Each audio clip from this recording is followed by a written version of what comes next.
What is happening is that there is no more talk about replacing the core systems by ripping them off.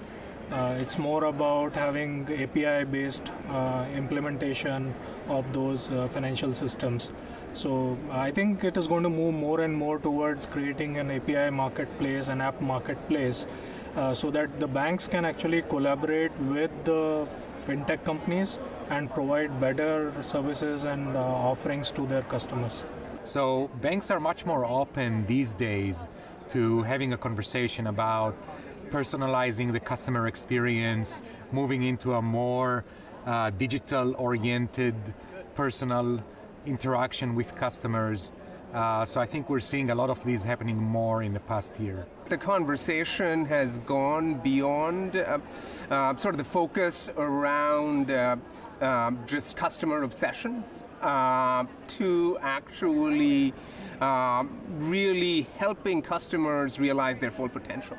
It's gone from discussion around digitization of physical banking to exploring the realms of what's truly possible in digital alone. They're much more sophisticated. They've really seen the technology, especially ours. Ours is the digital banking channel, so online and mobile banking.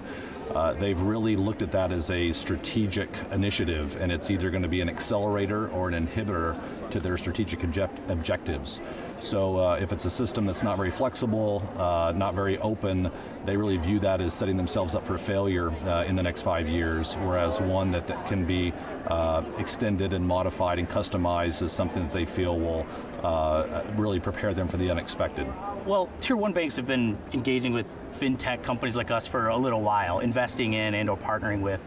But recently we've seen a sharp increase in conversations with community banks and credit unions, whereas they are increasingly looking to partnerships with fintech companies like ours to remain relevant and look for opportunities to differentiate themselves in the marketplace. So the substance and quality of those conversations has increased markedly in the last 12 to 18 months. I think that they're all becoming much more entrepreneurial.